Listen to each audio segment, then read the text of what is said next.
Ya, bisa cukup menggantikan jantung mereka berdenyut geram. Sayang sekali ini bukan seorang pembunuh, sehingga hambaran cerita ini tidak apa-apa, dan saya cukup marah untuk membunuh mereka. Namun sebaiknya saya maki-maki dulu, hasilnya saya akan menelponnya.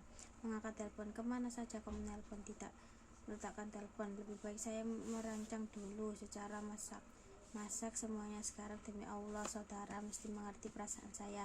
Bilang pada istri saudara-saudara manis, janganlah penasaran suami, supaya jangan bernasib seperti Zauli, yang memang saya adalah laki-laki yang malang, tapi semuanya sudah terlanjur. Siapapun telah siap dengan menyelesaikan sekali. Saya akan menjadi seorang pembunuh dan sandiwara ini. Sepertinya mendengar telepon berdering. Halo Zul, di sini Zul, sabar, saya kira berdering telepon tadi. Nah, saudara bisa melihat keadaan saya sekarang. Mata saya betul-betul gelap, telinga saya betul-betul peka. Saya tidak bisa lagi membedakan telepon itu berdering atau tidak. Artinya sudah cukup masa mental sebagai seorang pembunuh, tapi seorang pembunuh yang baik setidaknya merancang pekerjaan dengan baik pula. Sepertinya halnya seorang kasir yang baik. Mula-mula nanti malam tentu saja memasuki halaman rumahnya. Saya berani mempertaruhkan separuh nyawa saya pas laki-laki itu di sana dalam cahaya bulan yang terang kabut. Saya bayangkan begitu suasananya. Bulan kabut, udara beku oleh dendam, sementara belati telah siap tersembunyi di pinggang dalam kemeja. Saya akan sarapi mereka, pasti kejut. Lebih-lebih mereka kejut melihat pandangan mata saya yang dingin. Pandangan mata saya membunuh.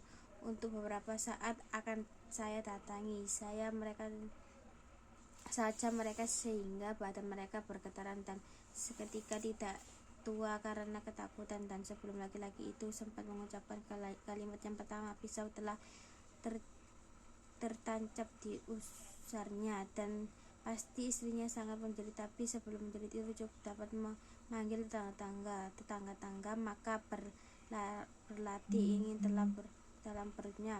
Tentu saya akan menarik nafas lega karena mayat-mayat itu telah kaku terdampar di lantai. Saya akan berkata, terpaksa, jangan salahkan saya, keadilan menutup balas. Tiba-tiba pening di kepala, tapi kalau sekoyok-koyok muncul kedua anak saya itu adalah dan Iman. Kalau mereka bertanya, Pak, Bu, Pak, Bu, Pak, memukul kepalanya. Tuhanku, duduk dia melamun sekarang. Seorang anak itu dan Imam 5 dan 4 tahun menari-nari di sekelilingnya.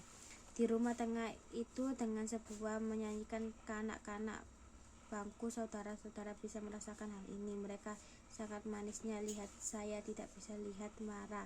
Saya pun tidak bisa peduli pada saja selainnya kepada anak-anak yang manis itu. Saya tidak tahu lagi apakah istri saya cantik, apakah Ida, tidak tahu apa-apa laki-laki itu jahanam, apakah tidak. Saya hanya tahu anak itu sangat manis. Betapa saya ingin melihat lagi bagaimana mereka tertawa. Tak akan lain mutlak harus dipertahankan kecuali anak-anak. Saudara-saudara mengerti maksudnya saya? Ya, apakah hanya karena cemburu saya mesti merusak kembang-kembang yang telah berkembang itu? Belerina kecil itu menari bagai malaikat-malaikat kecil. Semangat hidup yang sejati dan keberanian yang sejati timbul dalam diri begitu saya ingat Ita dan Imam anak saya. Seakan mereka berkata, Pak, susul ibu, Pak, ke kantor lah, Pak. Iya, iya Ita, iya Imam. Malaikat-malaikat kecil itu gaib menjalankan udara. Saya harus pergi ke kantor. Akan saya katakan semua pada Pak Sukandar. Saya akan mengganti uang itu setelah besok saya menjual beberapa barang di rumah ini. Setelah semua beres, saya akan mulai lagi dengan tenang dan wakal kepada Tuhan. Dari hari Jumat di masjid setelah sembahyang, saya akan minta ampun kepada Allah. Saya tidak mau tahu lagi apakah laki-laki itu atau bukan.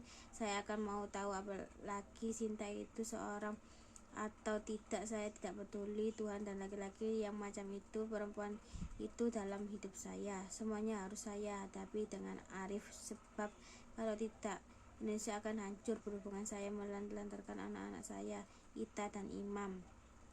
Telepon berdering. Jahanam, kalau saudara mau percaya inilah sundal itu. Setiap kali tenang berpikiran begini, Jahanam itu menelpon saya. Telepon berdering lagi. Jahanam, inilah sundal itu, sudah uang kantor ludes. Apakah ini mengharapkan rumah dijual? Mengangkat pesawat telepon. Iya, Miss Baljauli. Tersirat darahnya. Saudara, jantung saya besar seperti kala duduk di kursi pengertian. Demi Tuhan, tak salah, ini adalah suara istri saya. Oh, saya telah mencium bau bedaknya, hutan mawar dan hutan anggrek yang manis. Saya sendiri, saya yakin dia pun sepikiran dengan saya. Saya akan mencoba menyikap kenangan lama. Halo, tentu, kenapa kau tidak menelpon tadi? Iya, ke kantor. Bukan, memang saya agak flu dan batuk.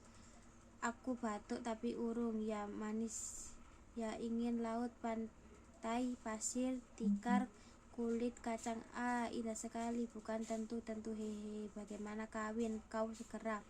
Lihatlah, niat selamanya tidak mudah segera terwujud apa-apa. Saudara gila perempuan itu.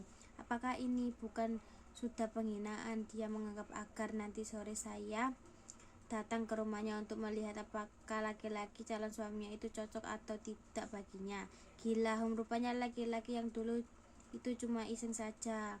Ya, tentu bisa meletakkan pesawat dengan kasar. Jahanam, saudara tentu mampu merasakan apa yang saya rasakan. Beginilah, kalau pengarang sandiwara belum pernah mengalami peristiwa ini. Beginilah, jadi saya sendiri pun jadi bingung untuk mengakhiri cerita ini. Tiba-tiba pesantren pengarang itu jam berapa sekarang? Pesantren semuanya, yang penting saya akan ke kantor meskipun sudah siang. Dari kantor saya akan langsung ke masjid, dan masjid langsung ke rumah mertua saya. Langsung saya boyong semuanya. Anak-anak itu menempati saya persetan sampai ketemu. Selamat siang. Melangkah serasa menyebar tasnya, tiba-tiba berhenti setelah mengeluarkan sapu tangan, batuk-batuk dan menyedot hidungnya. Saya flu, bukan. Selesai. Terima kasih dari saya. Mohon maaf kalau ada salah-salah kata. Wassalamualaikum warahmatullahi wabarakatuh.